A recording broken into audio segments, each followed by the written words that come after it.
السلام علیکم ورحمۃ اللہ وبرکاتہ۔ عزیز ناظرین، سورہ المجادلہ کی دوسری نشست میں آپ سب لوگوں کا استقبال ہے۔ پچھلی جمعرات کو الحمدللہ پہلی 4 آیتوں کی تفسیر آپ لوگوں کے سامنے رکھی گئی۔ آج انشاءاللہ تعالی آگے کی 4 یا 5 آیتوں کی تفسیر آپ لوگوں کے سامنے رکھنا مقصود ہے۔ تو سب سے پہلے ہم قرآن مجید کی تلاوت کریں گے، ہر آیت کی معنی سمجھیں گے، اور اس کے بعد میں انشاءاللہ تعالیٰ ایک ایک آیت پر ہم غور و فکر کریں گے اور مفسرین کی مختلف آراء آپ لوگوں کے سامنے ہم لوگ رکھنے کی کوشش کریں گے۔ تو اللہ کا نام لے کر ہم شروع کرتے ہیں۔ اعوذ باللہ من الشیطان الرجیم، بسم اللہ الرحمن الرحیم۔ ان الذین یحادون اللہ ورسولہ کبتوا کما کبت الذین من قبلہم وقد انزلنا آیات بینات وَلِلْكَافِرِينَ عَذَابٌ مُحِینٌ۔ اور جو لوگ اللہ اور اس کے رسول کی مخالفت کرتے ہیں، کُبِتُوا کما کُبِتَ الَّذِینَ مِن قَبْلِہِم، وہ اسی طریقے سے ذلیل کیے جائیں گے،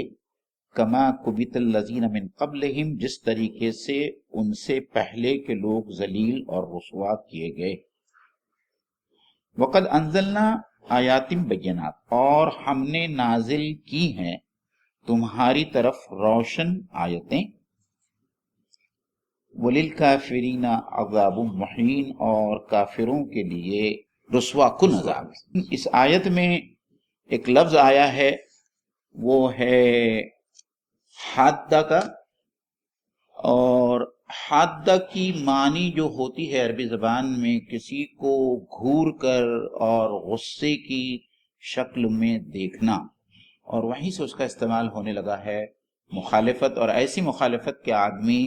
انتقام لینے پر آ جائے۔ اس قسم کا مفہوم مفسرین نے اس کو پیش کیا ہے۔ اور کبیتا کا جو لفظ آیا ہے یہ کبتا سے بنا ہے، اور کبیتا جو ہے ماضی مجہول ہے کہ ذلیل کیے گئے یا رسوا کیے گئے، حالانکہ یہ کام مستقبل میں ہونے والا ہے، یہ اس ایک قسم کی پیشن گوئی ہے، لیکن اللہ تعالیٰ نے اس کو ماضی مجہول کے سیاق میں بیان کیا ہے، وہ بھی ہم انشاءاللہ تعالیٰ دیکھتے چلیں گے۔ تو اس کی ایک بار میں دوبارہ آپ کو اس آیت کا مفہوم سمجھا دیتا ہوں کہ اللہ تعالیٰ اس سورے میں اور اس آیت میں فرما رہا ہے کہ جو لوگ اللہ اور اس کے رسول کی مخالفت پر اڑے ہوئے ہیں، اللہ تعالیٰ ان کو اسی طریقے سے ذلیل اور رسوا کرے گا جس طریقے سے اللہ تعالیٰ نے ان سے قبل کی قوموں اور ان سے قبل کے لوگوں کو ذلیل اور رسوا کیا ہے۔ اور بے شک اللہ تعالیٰ کہتا ہے کہ ہم نے روشن آیتیں، نشانیاں اتاری ہیں، اور کافروں کے لیے بہت رسوا کن عذاب۔ محترم ناظرین، السلام علیکم ورحمۃ اللہ وبرکاتہ۔ معین بھائی نے آیت نمبر 5 کی تلاوت اور ترجمانی پیش کی، مشکل الفاظ کا بھی احاطہ کیا آپ نے۔ معین بھائی، میں سمجھتا ہوں کہ یہ جو آیت نمبر 5 ہے، اس کے معنی کو اور زیادہ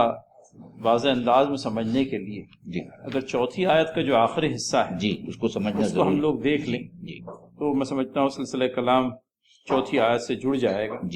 ارشاد باری تعالیٰ آخر میں، چوتھی آیت کے آخر میں، وَتِلْكَ حُدُودُ اللَّهِ وَلِلْكَافِرِينَ عَذَابٌ عَلِيمٌ، تو گویا کہ اللہ تعالیٰ نے زہار کے سلسلے میں جو احکامات نازل فرمائے ہیں اس سے قبل کی 4 آیات میں، اور تھوڑا سا اگر ہم آگے کو بڑھ جائیں تو تمام تر شرعی قوانین، تمام تر حدود اللہ، ان کا تذکرہ ہوتا ہے۔ تلک حدود اللہ، یہ اللہ تعالیٰ کی مقرر کردہ حدود ہیں۔ وَلِلْكَافِرِينَ عَذَابٌ عَلِيمٌ، اور ان کا انکار کرنے والوں کے لیے عذاب علیم ہے۔ اب یہی چیز کو آگے کو لے کر کے ایک وہ افراد تھے جو زہار کے قانون کے سلسلے میں نبی کریم صلی اللہ علیہ وسلم کے ساتھی تھے، اللہ تعالیٰ نے جو احکامات و فرامین نازل کیے ان کے ماننے والے تھے، اور ایک گروہ ان لوگوں کا بھی تھا جو اللہ تعالیٰ کے احکامات اور قوانین اور حدود اللہ کو لے کر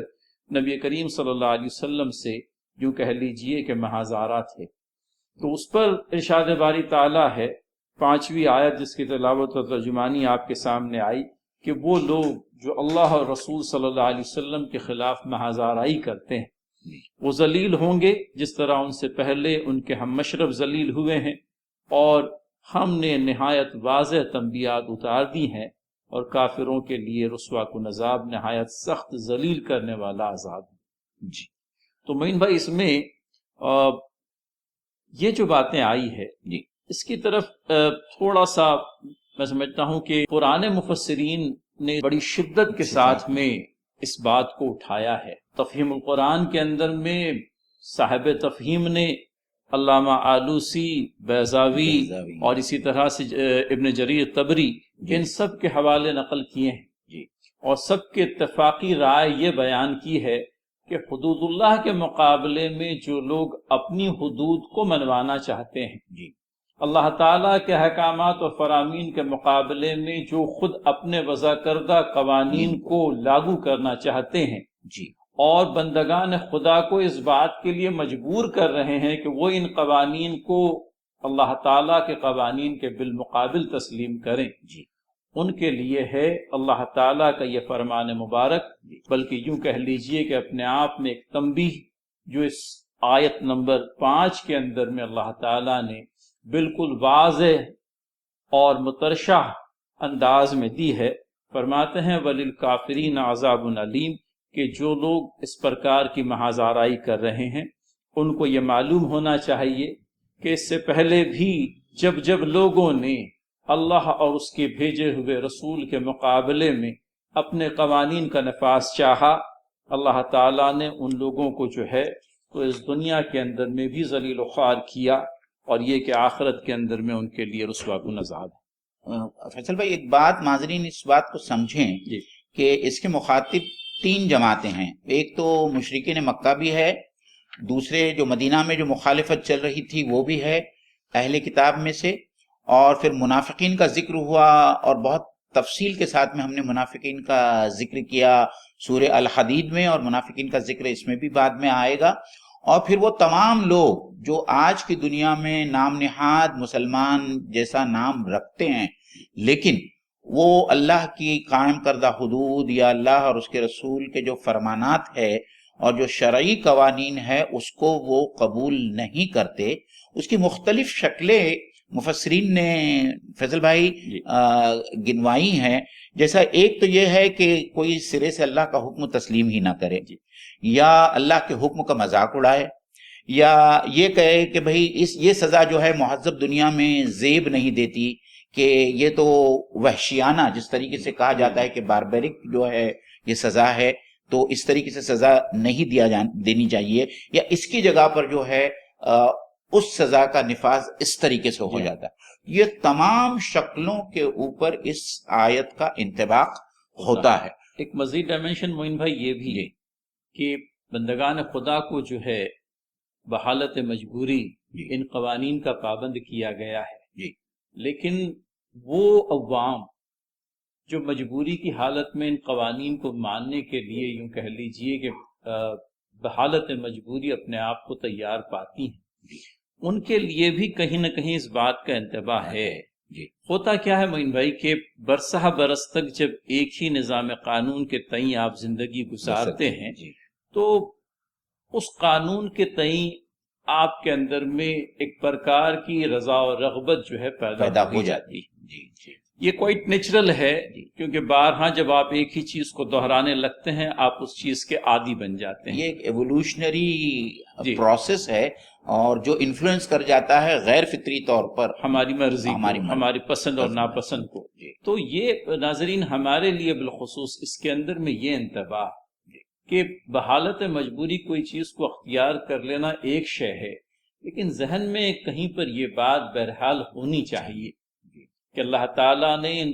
اس آیت مبارکہ کے ذریعے سے جو بات ہمیں سمجھائی ہے وہ یہ کہ قانون خدا پر راضی رہیں، اور اگر سمجھ لیجئے غیر اللہ کے قانون کی پابندی ہم پر عائد کی بھی گئی ہے تو یہ ہمیں دل و جان سے گوارا نہ ہو، اور دل میں اس بات کی بہرحال آرزو مند رہیں کہ ہم اس کو کس طریقے سے تبدیل کر سکیں، اور یہ کہ اللہ تعالیٰ کے اذن و فضل کے جویا بنے رہیں کہ رب تعالیٰ اپنی مرضی سے اپنے قانون کا اپنی پسندیدہ شریعت کا، اپنے پسندیدہ دین کا نفاذ اس دنیا کے اندر میں پوری کی پوری بنی نوع انسانیت کی خیر و فلاح اور بہتری کے لیے تو یقینی بنا۔ جی فیصل بھائی، ایک دوسری بات جو یہاں سمجھنے کی ہے، اللہ تعالیٰ نے بہت ہی صراحت کے ساتھ میں ایسے تمام لوگوں کے لیے کافر ہونے کا اعلان کیا ہے کہ جو لوگ اللہ اور اللہ کے رسول کے بنائے ہوئے اصولوں کو دل سے نہیں مانتے ہیں اور اس کی جگہ پر کوئی دوسرے اصول اور قوانین نافذ کروانا چاہتے ہیں، ایسے لوگ، آپ نے جو ایک شکل رکھی کہ وہ تو بحالت مجبوری جس میں ہم لوگ جی رہے ہیں آج، اس کو قبول کرنا، اور وہ لوگ جو سرے سے دل میں یا ان کا ایمان ہی نہیں ہے اور وہ سمجھتے ہیں کہ نہیں یہ قوانین 1400 سال پرانے ہیں اور آج جو ہے وہ نئے قوانین کا انفاذ ہونا چاہیے یا ان کو ہم کو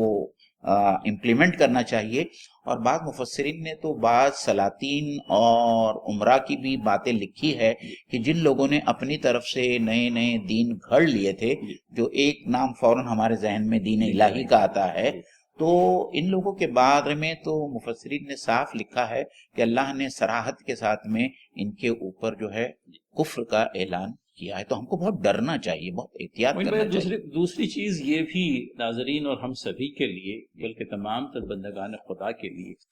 کہ اللہ تعالیٰ کے مقرر کردہ قوانین اور احکامات یہ در حقیقت اللہ تعالیٰ کی رحمت کا مظہر ہے میرے بھائی۔ ہم چونکہ محدود نظر سے پورے کے پورے سیناریو کو دیکھتے ہیں، لہذا بات ہم لوگوں کو ظاہر بین نگاہوں سے جو کچھ دکھائی پڑتا ہے اس کی بنا پر ہم کہتے ہیں۔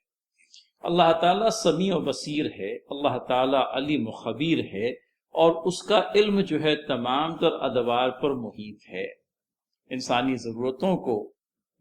انسان جس کا کہ وہ خالق ہے، اس سے بڑھ کر کے جاننے والا کون ہو سکتا ہے؟ کیا وہی نہ جانتا ہوگا جس نے پیدا کیا؟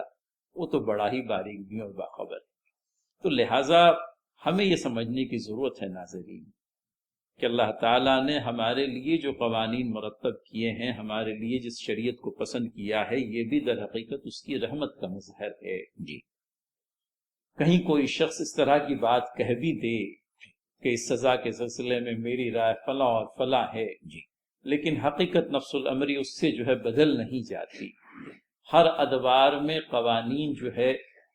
کسی وقت میں یہ ضرور محسوس ہوگا کہ بدلتے ہوئے وقتوں کے ساتھ میں اجتہاد کی ضرورت پیش آئے گی، لیکن جو قانون کا بنیادی ڈھانچہ ہے اس کا فریم ورک شریعت ہی ہوگا۔ قرآن اور حدیث کے شریعت کے دائرے میں رہتے ہوئے اجتہاد کیا جائے۔ یہ باتوں کو ہم سمجھتے چلے ناظرین، اور یہ کہ ان قوانین کو ان کے صحیح پرسپیکٹیو میں سمجھنے اور سمجھانے کی ذمہ داری ہم پر عائد ہوتی ہے۔ لہٰذا ہم لوگ اپنے علم میں اضافہ کریں، کتاب و سنت کے ذریعے سے اللہ تعالیٰ کے احکام و فرامین کی حکمتوں کو جاننے اور سمجھنے کی کوشش کریں، تاکہ ہم اپنے آپ کو اس قابل پا سکیں کہ ان احکامات، ان فرامین کو اللہ تعالیٰ نے جو شرعی حدود مقرر کی ہیں، ان شرعی حدود کو بندگان خدا کے سامنے ان کی یوں کہہ لیجئے کہ انصاف پر، حق و راستی پر مبنی ہونے والی بات کو بہتر انداز میں سمجھا سکیں۔ اور فیصل بھائی، یہاں جو قرآن مجید کا جو اسلوب ہے، اور بہت ساری جگہوں پر قرآن مجید اور اللہ تعالیٰ یہ اسلوب کو استعمال کرتا ہے کہ ماضی مجہول کا استعمال کر کے مستقبل میں آنے والی چیزوں کی پیشن گوئی ہوتی ہے۔ اس کا مطلب ہی یہی ہے، اور تمام مفسرین اس بات پر متفق ہے کہ اس کا مقصد یہ ہے کہ جو چیز مستقبل میں ہونے والی ہے اس کو ماضی مجہول میں لا کر اللہ تعالیٰ نے یہ کہہ دیا کہ یہ ایسے ہی ہے جیسے کہ یہ کام ہو چکا ہے۔ تو قبیتو کما قبیت الذین من قبلہم سے اللہ تعالیٰ یہی کہنا چاہتا ہے کہ یہ لوگ بھی ہے، اور آئندہ مستقبل میں بھی جتنے لوگ آئیں گے جو مخالفت کریں گے اللہ اور اللہ کے رسول کی، ان کو ذلیل اور رسوا کیا جائے گا، جس طریقے سے اس سے پہلے کی قوموں کو اور اللہ کے رسول صلی اللہ علیہ وسلم کے دشمنوں کو بھی جس طریقے سے ذلیل اور رسوا کیا گیا۔ ہم نے بدر کے میدان میں بھی دیکھا کہ کس طریقے سے تمام کفار اور مشرکین کے جو لیڈر تھے وہ اس میں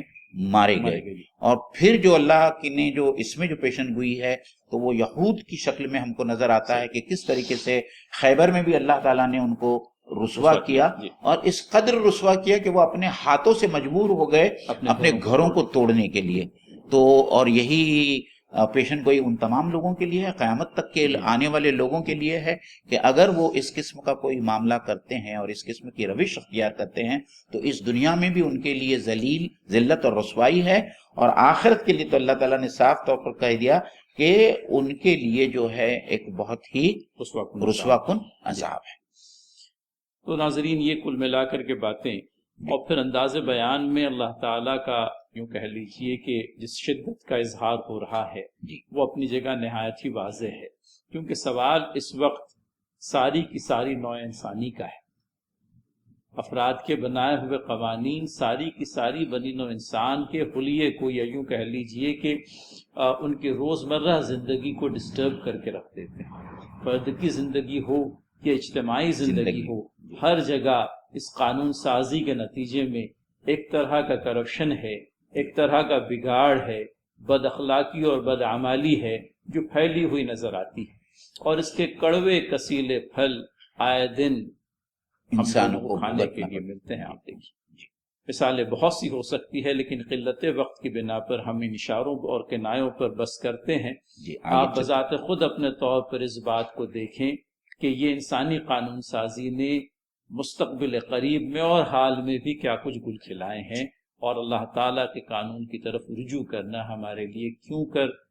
وقت کی اشد ضرورت بن کر کے رہ گیا ہے. اور ناظرین اکرام، یہاں جب فیصل بھائی نے یہ معاملہ لایا ہے تو میں آپ سے کہوں کہ قرآن اس کے لیے ایک وسیع تر اصطلاح استعمال کرتا ہے، وہ ہے فساد فی الارض. جو فساد، جو ہمارا نظریہ اور ہمارا پرسپیکٹیو ہے اس سے بہت الگ جو ہے قرآن مجید جو ہے فساد فی الارض کا پرسپیکٹیو پیش کرتا ہے. اور آپ قرآن مجید میں جہاں جہاں فساد فی الارض کی مثالیں دیکھیں گے اس میں فیصل بھائی نے جو کچھ کہا ہے میرے خیال سے ان تمام چیزوں کا احاطہ کیا گیا ہے. ہم آگے چلتے ہیں فیصل بھائی.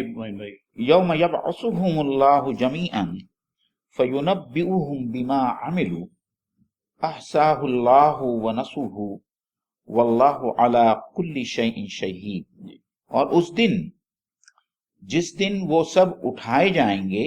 یعنی جس دن اللہ تعالیٰ ان کو اٹھائے گا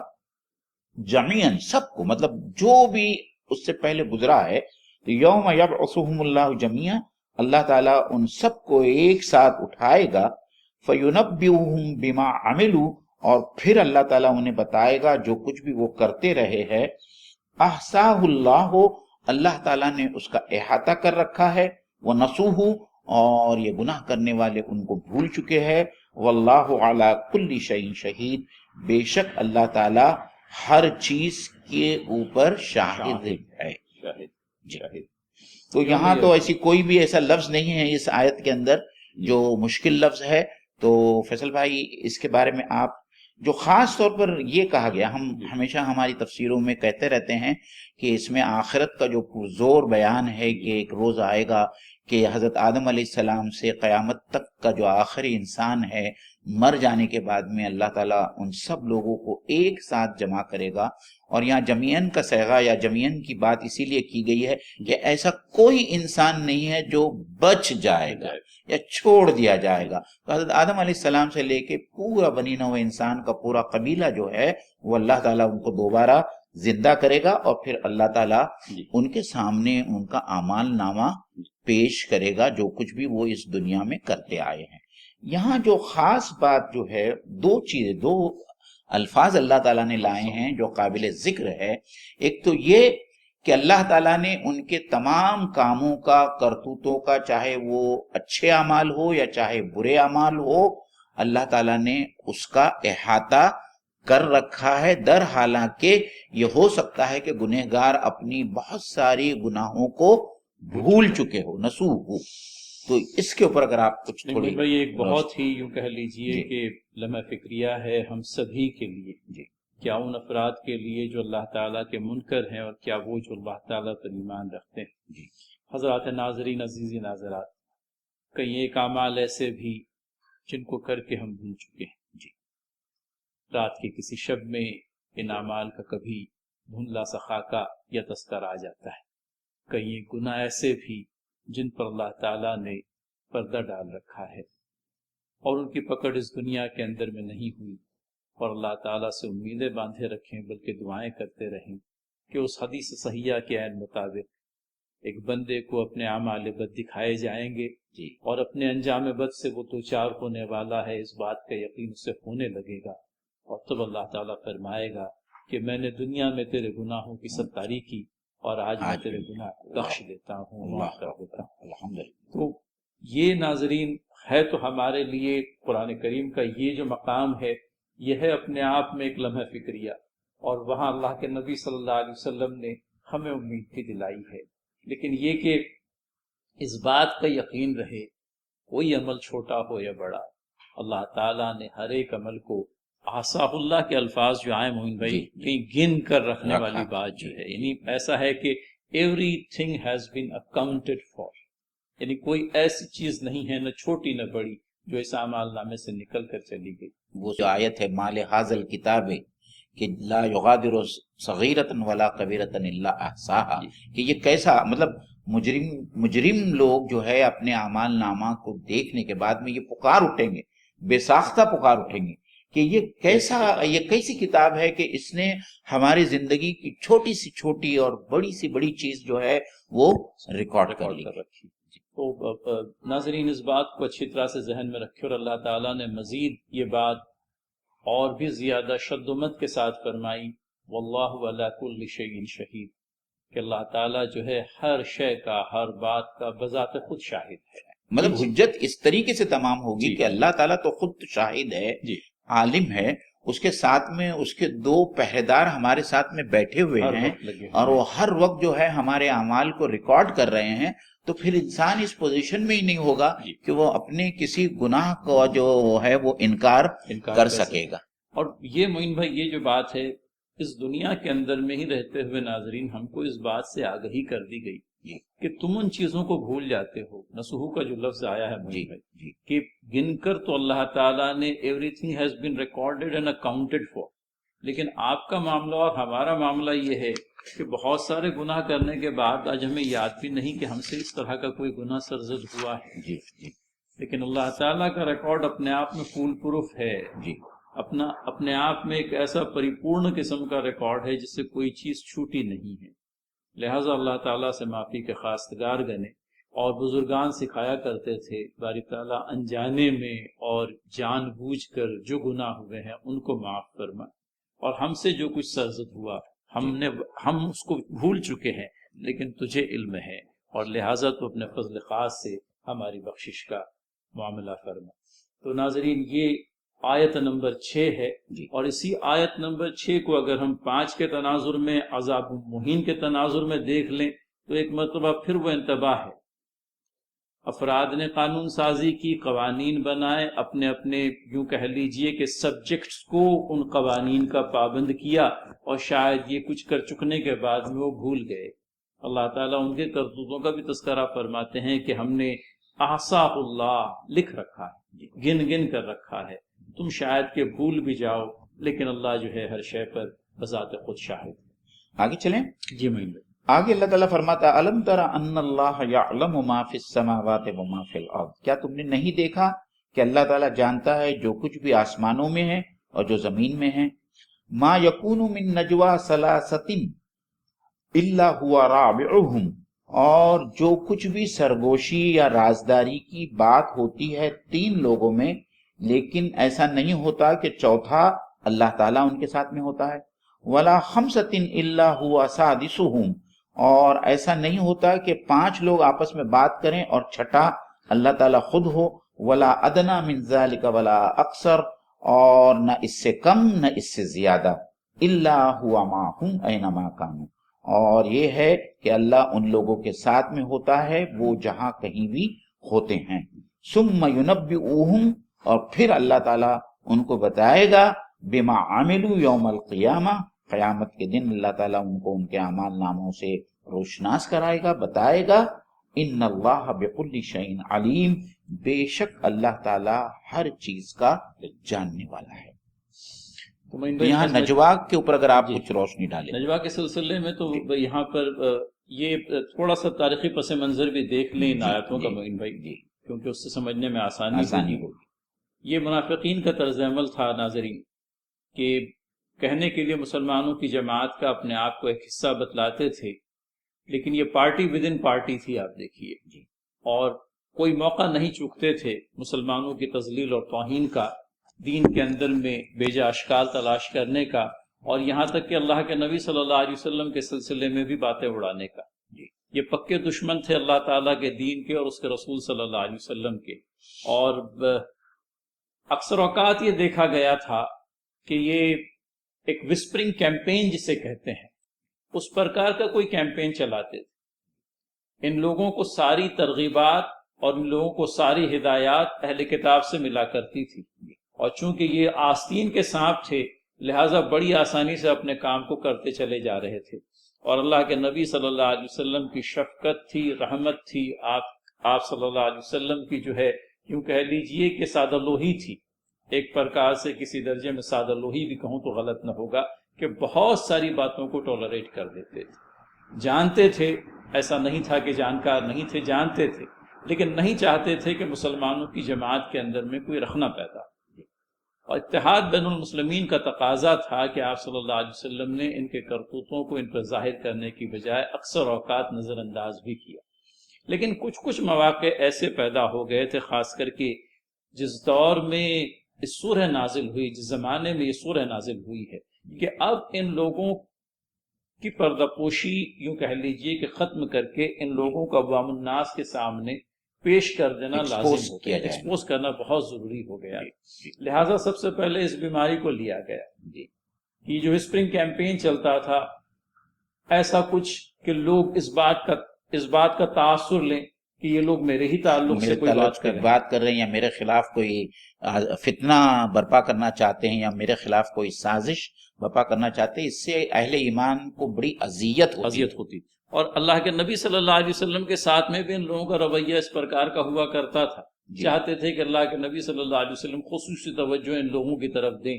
اور کچھ ایسی باتیں رازدارانہ انداز میں ہم سے کریں جو ہماری حد تک ہی محدود رہے۔ ان لوگوں کو اپنے یوں کہہ لیجئے کہ بڑے ہونے کا بڑا ذوق تھا،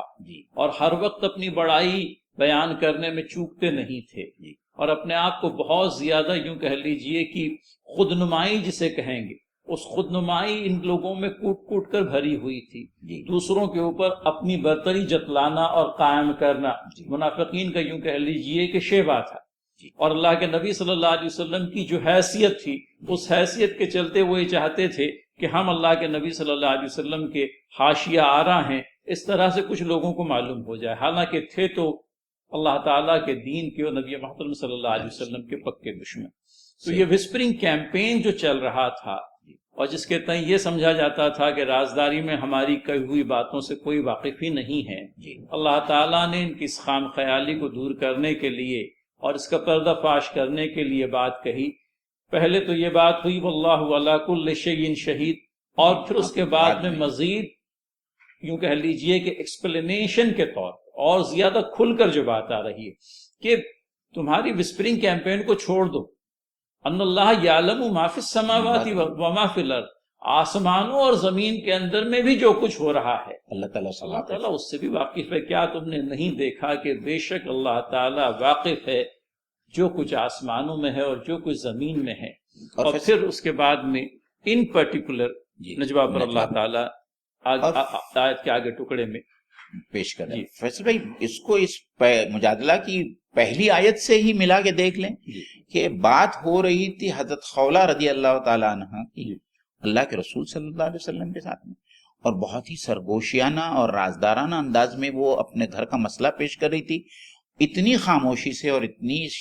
آہستگی سے کہ حضرت عائشہ رضی اللہ تعالیٰ عنہ بازو والے کمرے میں موجود ہوتے ہوئے بھی ان کو اس کا ایک لفظ سنائی نہیں دیا، اور اللہ تعالیٰ نے وہاں کہا کہ میں تمہاری ایک ایک سرگوشی یا تم اللہ کے رسول سے جو تم کہہ رہی تھی اور اللہ کے سامنے جو اپنا دکھڑا رو رہی تھی، میں نے یہ سب کو سن لیا ہے۔ تو آپ اس کو اس آیت کے ساتھ میں جوڑ لیں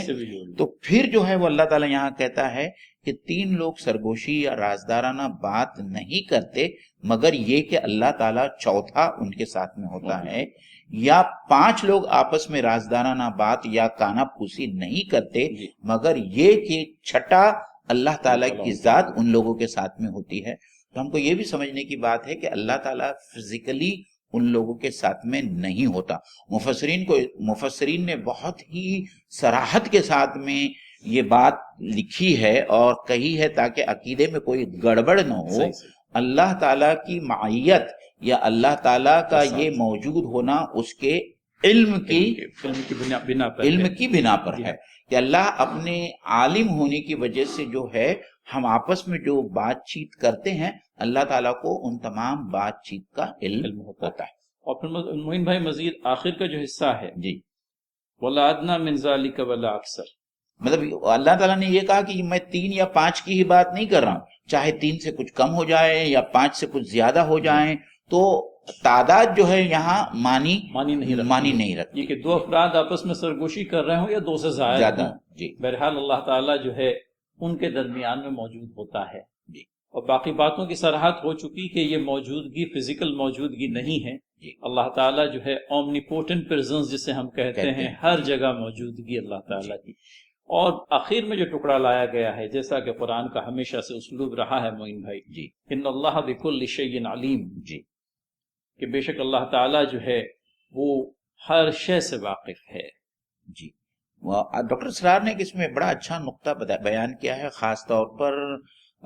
تنظیمی خرابیوں کی طرف انہوں نے جو اشارہ کیا ہے کہ جب ایک نشست بیٹھتی ہے تو اس میں جب لوگ ہوتے ہیں تو یہ ہوتا ہے کہ 2 آدمی آپس میں جو ہے سرگوشی کرنے لگتے ہیں، اور اس سے جو ہے وہ نشست جو ہوتی ہے اس میں جو ہے لوگ ان دونوں کے بارے میں یہ سوچتے ہیں، یا پھر وہ جو ہے وہ کسی اگر ان کا اختلاف ہے بھی جو بات کہی جا رہی ہے نشست میں، تو ان کو چاہیے کہ اس اختلاف کو برملا جو ہے صاحب نشست کے سامنے پیش کیا جائے، بنسبت اس کے کہ وہ آپس میں بات کر کے ایک لابی تیار کریں، اور یہ لابی آگے باہر نکل کے نشست کے باہر نکل کے اپنی لابی کو اور زیادہ مضبوط کریں. اور یہی چیزیں جو ہے تنظیمی کاموں میں جو ہے وہ بہت بڑا نقصان کا باعث بنتی ہے. تو یہاں کہیں اللہ تعالیٰ ہم لوگ جو خاص طور پر بہت ہی ڈسپلن تنظیموں سے یہ ہے منسلک ہے، یہ ہمارے لیے بھی ایک بہت بڑا سبق ہے کہ ہم نشستوں میں اس قسم کی کانا پھوسی یا اس قسم کی سرگوشیاں آپس میں نہ کریں، بلکہ پوری نشست کو ساتھ میں لے کر چلیں. بالکل معین بھائی، جیسے میں نے ایک بات شروعات میں کہی تھی، don't make party with in party. جی جی جی you are a part of a party, جی اور اس پارٹی کے ڈسپلین کے تحت آپ ہیں، اس پارٹی کے نظم و ضبط کے آپ پابند ہیں، جی اور آپ کی خیرخواہی جماعت سے خیرخواہی کا تقاضا ہی یہ ہے کہ اگر سمجھ لیجیے آپ کسی شے کو جماعت کے مفاد میں نہیں سمجھتے تو اپنی رائے کا اظہار کریں. جی لیکن اجتماع کی رائے سے اتفاق بھی بہرحال ضروری ہے. یہ نہیں کہ میری رائے کو چونکہ مقدم نہیں رکھا گیا اور تسلیم نہیں کیا گیا لہٰذا میں لابینگ کرتا پھروں، یہ جماعت کے ڈسپلن کے خلاف ہوگا، پھر وہ دینی جماعت ہو یا کوئی اور بھی جماعت، کیونکہ اجتماعیت تقاضا ہی اس بات کا کرتی ہے کہ افراد جماعت ایمانداری کے ساتھ میں جماعت کے ساتھ میں جڑے رہیں. وہ آپ وہ بتائیں کہ مشورہ جو ہوتا ہے اللہ کے رسول صلی اللہ علیہ وسلم نے اسے امانت قرار دیا ہے. جس نشست میں جو مشورے ہوتے ہیں وہ اس محفل کی امانت ہیں، اور امانت کا یہ تقاضا ہے کہ اس کے میں خیانت نہ کی. تو خیانت نہ کرنا یہ ہے کہ ان مشوروں کو اس نشست سے باہر جا کر دوسرے لوگوں میں اس کے بارے میں تفصیلاً گفتگو کی جائے یا لوگوں کو بتایا جائے. یہ جو ہے امانت میں خیانت کرنا ہے، جس کے لیے اللہ کے رسول صلی اللہ علیہ وسلم نے منع فرمایا. بہت میں سمجھتا ہوں تفصیل کے ساتھ میں باتیں آئی ہیں ناظرین ضمن میں، اور میں سمجھتا ہوں اکثر پہلو جو ہے کور ہوئے ہیں بفضل تعالی. معین بھائی، یہ ایک حصہ درمیان میں رہ گیا تھا، آپ دیکھیے ادنا اور اکثر والی بات تو ہوئی، تو اس کے بعد میں الا هو معهم اینما کان، جی تو یہ اللہ تعالیٰ یہ ہے کہ ان کے ساتھ میں موجود ہوتا ہے جہاں کہیں بھی ہو، اینما کان. تو یہ ہے کہ کوئی گوشے کائنات ایسا نہیں جو اللہ تعالیٰ کی پکڑ سے اور اللہ تعالیٰ کی معیت سے خالی. صحیح کہا. اور پھر اس کے بعد میں ثم ينبئهم بما عملوا یوم القیامہ، اور یہ کہ اللہ تعالیٰ نے جس طرح سے اعمال کا احاطہ کر رکھا ہے اس کی خبر جو ہے قیامت کے دن اللہ تعالیٰ جو ہے اعمال کرنے والوں کو دے گا. جی ان اللہ بکل شیء علیم، اور بے شک اللہ تعالیٰ جو ہے ہر شے کا علم رکھتا ہے۔ آگے تو یہ چلیں۔ بات مکمل ہوئی، اور اس کے بعد میں آیت نمبر 8 پر معین میں ہم آپ تلاوت فرما لیں۔ الم تر الی الذین نوہوا عن النجوى ثم یعودون لما نوہوا عنہ ویتناجون بالاسم والعدوان ومعصیۃ الرسول واذا جاؤک حیوک بما لم یحیک بہ اللہ ویقولون فی انفسہم لولا يعذبنا اللہ بما نقول حسبهم جہنم یصلونہا فبئس المصیر۔ اللہ تعالیٰ فرماتا ہے کہ کیا تم نے ان لوگوں کو نہیں دیکھا جنہیں منع کر دیا گیا تھا سرگوشی کرنے سے، آپس میں بات چیت کرنے سے، وہ ثم یعودونا، اور وہ پھر پلٹ کر ایسا ہی کرتے ہیں، لما نہوا عنہ، جس سے کہ ان کو روک دیا گیا تھا، وہ یتناجون بالاسم والعدوان، اور وہ گناہ اور زیادتی کی سرگوشیاں یا رازدارانہ باتیں کرتے تھے، وہ معصیت الرسولی، اور اللہ کے رسول صلی اللہ علیہ وسلم کی معصیت یا نافرمانی کے بارے میں سرگوشیاں اور رازدارانہ باتیں کرتے تھے۔ وَإِذَا جَاءُكَ، اور جب وہ آپ کے پاس میں آتے، حَيَّوْكَ، تو وہ آپ کو سلام کرتے اس طریقے سے، بِمَا لَمْ يُحْيِّكَ بِهِ اللَّهِ، جس طریقے سے اللہ تعالیٰ نے بتایا تھا اس طریقے سے وہ اللہ کے رسول صلی اللہ علیہ وسلم کو سلام نہیں کرتے تھے۔ وَيَقُولُونَ فِي أَنفُسِهِمْ، اور وہ اپنے جانوں میں یہ کہتے تھے یا خود سے یہ کہتے تھے، لولا يعذبنا اللہ بما نقول، کہ اللہ تعالیٰ ہمیں ایسا کرنے پر کیوں عذاب نہیں دیتا۔ حسبہم جہنم، اللہ تعالیٰ کہتا ہے کہ ایسے تمام لوگوں کا ٹھکانہ جہنم ہوگا، یصلونہا، جس کے اندر وہ ڈالے جائیں گے، فبئس المصیر، اور یہ بہت ہی بری جگہ ہے پلٹنے کی۔ اللہ تعالیٰ نے ان لوگوں کو سرگوشی کرنے سے، کانا پھوسی کرنے سے جو ہے منع کیا تھا، لیکن اللہ تعالیٰ کی ممانعت کے باوجود بھی یہ لوگ اسی شے کا ارادہ کرتے تھے جس سے ان کو منع کیا گیا تھا۔ اور ان کی جو سرگوشی ہے اس کے 3 ایلیمنٹس بیان ہوتے ہیں، کہ اسم، عدوان اور معصیت الرسول۔ تو اس میں جو ہے گناہ کا پہلو ہے، پھر اسی طرح سے عدوان کا لفظ آیا ہے، اور اللہ کے رسول کی اللہ کے رسول صلی اللہ علیہ وسلم کی نافرمانی۔ اس میں صاحب تدبر نے اسم اور عدوان کے درمیان کے فرق کو واضح کرنے کے لیے جو بات کہی ہے کہ اسم ان گناہوں کو کہتے ہیں جن میں کسی کی حق تلفی ہوئی ہو، اور عدوان کے سلسلے میں یہ کہتے ہیں کہ اس کے اندر میں تعدی، سرکشی اور طغیان کا پہلو زیادہ نمایاں ہوتا ہے تو دونوں ہی گناہ، لیکن اپنی نوعیت کے اعتبار سے قدر مختلف ہیں ایک دوسرے سے۔ تو وہ اسم ہو، وہ عدوان ہو یا معصیت رسول ہو، یہی کچھ ہوتا تھا ان کی سرگوشی کے اندر میں۔ یہ سرگوشی کوئی تقوی حاصل کرنے کے لیے، پرہیزگاری کے لیے، اللہ کے نبی صلی اللہ علیہ وسلم سے وفا شعاری برتنے کے لیے نہیں ہوا کرتی تھی۔ وہ سرگوشی تو ایسی ہے جس کے سلسلے میں اہل ایمان کو آگے کو ہدایت کی گئی ہے۔ تو ناظرین، سب سے پہلے اس بات کو سمجھتے چلیں اس آیت کے تناظر میں کہ اللہ تعالیٰ نے اس سرگوشی سے منع کیا ہے، اور یہ کہ ان کی سرگوشی کیا ہوتی تھی اس کے بارے میں بہت ہی کھل کر کے بات آ گئی ہے۔ اب معین بھائی نے آگے کی جو بات کہی تھی کہ نبی کریم صلی اللہ علیہ وسلم کو سلام کرنے کا جو طریقہ تھا، نبی کریم صلی اللہ علیہ وسلم پر ہم سلامتی کیسے بھیجیں، تو وہ اللہ تعالیٰ نے السلام علیکم ورحمۃ اللہ وبرکاتہ، اس میں سلامتی ہے، اے نبی محترم صلی اللہ علیہ وسلم آپ پر سلامتی ہو۔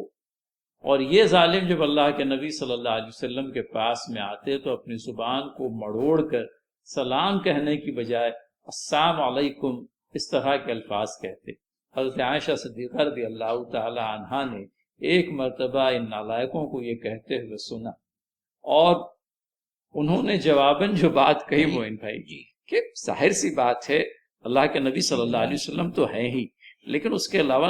حضرت عائشہ صدیقہ رضی اللہ تعالیٰ عنہ کے شوہر ہیں، اور اپنے شوہر کے تعلق سے جس سے قلبی لگاؤ ہوتا ہے بیوی کو، اس کے تعلق سے اگر کوئی کہے اسے کہ تمہارے شوہر کے اوپر موت طاری ہو تو وہ بالکل یوں کہہ لیجئے کہ تھوڑے دیر کے لیے آپے سے باہر ہو گئی، اور انہوں نے یہ بات کہی کہ تم میرے شوہر پر کیا موت کی بات کہتے ہو، اللہ تعالیٰ تم پر موت اور لعنت۔ ایک روایت کے اندر یہ بھی آتا ہے کہ حضرت عائشہ نے کہا کہ اللہ تعالیٰ تم پر موت طاری کرے اور تم پر لعنت کرے۔ البتہ نبی محترم صلی اللہ علیہ وسلم کی جو حلیم الطبع ہوا کرتے تھے، آپ نے کہا کہ عائشہ یہ کہنے کی بجائے اگر تم صرف اتنا کہہ دیتی کہ علیکم وعلیکم تم جو میں نے کہا، جی، تو یہ کافی ہو جاتا تمہارے لیے۔ اخلاق کا جو بلند ترین یوں کہہ لیجئے کہ مظاہرہ ہو سکتا تھا، اللہ کے نبی صلی اللہ علیہ وسلم کے ذریعے سے ہوا۔ اے کاش کہ امت مسلمہ کے اندر میں یہ بلند اخلاق آ جائے۔ ہم دیکھیے حق بجانب ہوتے اللہ کے نبی صلی اللہ علیہ وسلم حضرت عائشہ صدیقہ رضی اللہ تعالیٰ عنہ کی تائید بھی کرتے تھے، لیکن وہ ذات اقدس جو سارے جہانوں کے لیے نمونہ اور اسوہ بنا کر کے بھیجی گئی ہے، وہ اس چیز کو پسند نہیں کرتا ہے۔ اپنے لیے اس چیز کو پسند نہیں کیا کہ میں تم پر جو ہے وہی بات چسپا کر دوں جو تم مجھ پر چسپا کرنا چاہتے ہو۔ میں تو رحمت للعالمین بنا کر کے بھیجا گیا ہوں، تم میری موت کے خواہ کیا ہوتے ہو؟ مجھے تو موت اس وقت بہرحال آئے گی ہی جس وقت اللہ تعالیٰ نے مقدر کر رکھی ہے، لہٰذا اگر تم میری موت کے خواہاں ہو تو کوئی ضروری نہیں کہ میں بھی تمہاری موت کا خواہاں ہو جاؤں، اور اگر سمجھ لیجئے ناراضگی کا یا غصے کا اظہار کرنا ہو تو صرف اتنا ہی کلمہ کافی ہے جتنا حضرت عائشہ صدیقہ رضی اللہ تعالیٰ عنہا کو نبی محترم صلی اللہ علیہ وسلم نے کہا تھا۔ تو اور مزید اصلاح کرتے ہوئے اس روایت میں یہ بھی آتا ہے کہ اللہ کے رسول صلی اللہ علیہ وسلم نے حضرت عائشہ سے کہا کہ اے عائشہ، اللہ تعالیٰ بد زبانی کرنے کو پسند نہیں کرتا، یعنی وہاں اتنا ہونے کے بعد بھی جو ہے اللہ کے رسول صلی اللہ علیہ وسلم نے اپنی زوجہ محترمہ کا جو ہے اصلاح کا پہلو بھی جو ہے وہ چھوڑا نہیں۔ اور جو آپ نے جو زبان مڑوڑنے کی جو بات کی، اس کا ایک اور واقعہ جو ہے متفق علیہ ہے، جو ملتا ہے کہ ایک یہود آیا اللہ کے رسول صلی اللہ علیہ وسلم کی محفل میں اور سلام کیا، تو اللہ کے رسول صلی اللہ علیہ وسلم نے صحابہ سے پوچھا کہ آپ لوگوں نے اس کی سلام کو سنا؟ تو ظاہری بات ہے کہ لوگ اتنا دھیان لگا کر اور کان لگا کر تو سنتے نہیں، تو وہ سمجھے کہ اس نے السلام علیکم کہا، تو اللہ کے رسول صلی اللہ علیہ وسلم نے کہا کہ اس نے السلام علیکم نہیں کہا، اس نے السلام علیکم کہا۔ تو اللہ کے رسول نے کہا کہ یہ لوگ جب بھی کبھی تم کو سلام کریں تو تم صرف وعلیکم کہا کرو، تو یہ کافی ہے۔ اور ناظرین یہ بھی یاد رکھیں کہ تحیت جو ہے قرآن مجید میں عربی زبان میں لمبی زندگی کی دعا کو کہتے ہیں، اور اسی سے جو یہ حیو کا جو آیا ہے تحیت سے آیا ہے۔ تحیت کی معنی یہ ہوتی ہے، جہاں قرآن مجید میں بار بار استعمال ہوا ہے کہ کسی کو لمبی زندگی کی دعا دینا، تو اس کے برخلاف وہ دعا دیتے تھے یا بد دعا کرتے تھے کہ زندگی کے بجائے جو ہے وہ موت کی بد دعا دیتے تھے، اور پھر اس کے بعد میں وہیں رک نہیں جاتے تھے۔ یہاں جو ہے اللہ کے رسول کی رسالت کا جو انکار جو ان کے دل میں تھا کہ اگر یہ واقعی میں نبی ہیں اور اللہ تعالیٰ ان سب باتوں سے واقف ہے، تو جب ہم اس رب کے رسول کے لیے ہم بد دعا کر رہے ہیں موت کی، تو اللہ تعالیٰ ہم پر عذاب کیوں نہیں نازل کرتا؟ یہ بات کہی۔ ہاں، یہ تو آیا ہی ہے آگے بھی، وَيَقُولُونَ فِي أَنفُسِهِمْ لَوْلَا يُعَذِّبُونَ اللَّهُ بِمَا نَقُولُ، ہم جو کچھ کہتے ہیں اس پر اللہ تعالیٰ کا عذاب ہم پر کیوں نہیں آتا؟ اللہ تعالیٰ جواب دیتے ہیں حسبهم جہنم، ان کے لیے تو جہنم ہی کافی۔ تو ایک عام انسان کی طرح ہر بات کا جواب دینا کوئی لازم نہیں ہوتا سامنے میں، اور کتاب اللہ نے ہم کو یہ سکھایا ہے کہ بہت سی باتوں، بہت سے حساب جو ہیں اس دنیا کے اندر ہی بے باک ہو جائیں گے، ایسا کوئی لازم نہیں ہے۔ ان لوگوں کی اس بات کے جواب میں اللہ تعالیٰ نے بس اتنا ہی کہنے پر اکتفا فرمایا ہے، حسبہم جہنم، ان کے لیے جہنم ہی کافی ہے۔ اور جہنم کیسے ان لوگوں کے لیے کافی ہوگی کہ وہ یصلونہا، جب وہ اس میں وہ ڈالے جائیں گے، فبئس المصیر، اور وہ لوٹنے کی ایک بہت ہی بری جگہ ہے۔ تو کہیں کہیں پر نہایت ہی اختصار کے ساتھ میں بات کو کہا جاتا ہے، اور اس اختصار کو سمجھنے کے لیے یوں کہہ لیجئے کہ جو پراسپیکٹیو ہے جس میں یہ بات کہی گئی ہے اور کیوں کر ہر چیز میں الجھ کر کے کیوں رہ جائیں، ہر چیز کو میں بات کا بتنگڑ کیوں بنائیں، ہر ایک شے کو لے کر کے چڑھ دوڑنے کا جو مزاج پایا جاتا ہے وہ کیوں کر ہو۔ کہیں کہیں اس بات کا بھی انتباہ ملتا ہے، کہیں کہیں اس بات کی بھی تعلیم ملتی ہے کہ اللہ تعالیٰ جو ہے ان کے حساب چکانے کے لیے اللہ تعالیٰ نے حسبہم جہنم،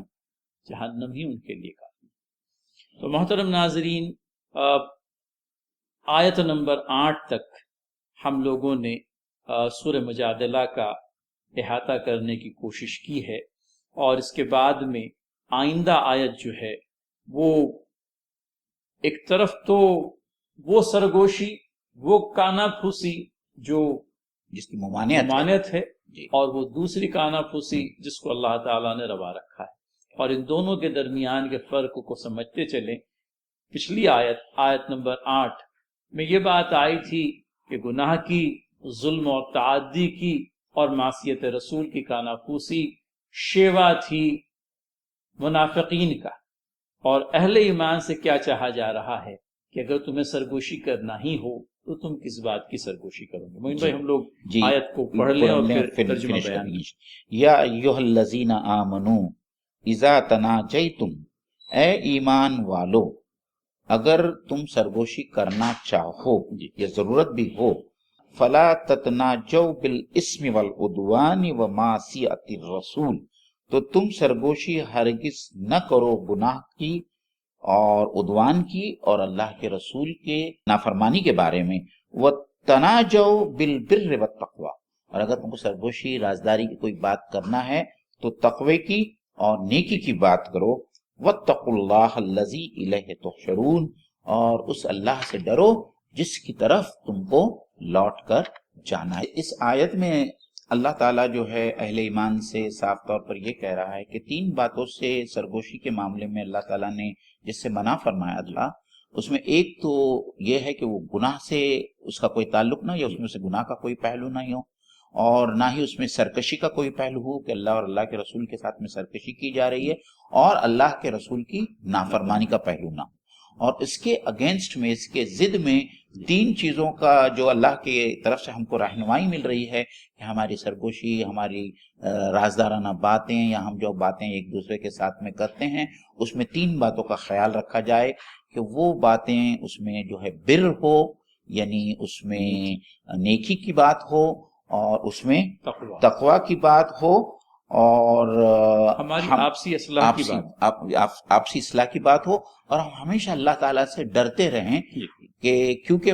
آخر میں جو ہے پلٹ کر ہم کو اللہ تعالیٰ کی طرف جانا ہے، لوٹنا ہے۔ یہ بات پچھلی آیت کے آخر میں بھی آئی تھی، اور وہاں پہ تو یہ کہا تھا کہ ان لوگوں کے لیے جہنم ہی کافی ہے، وہ لوٹنے کا برا ٹھکانہ ہے۔ اور اب اللہ تعالیٰ اہل ایمان سے مخاطب ہو کر کے ان سے یہ چاہتے ہیں کہ ان کی سرگوشی نیکی کے لیے ہو، تقوی کے لیے ہو،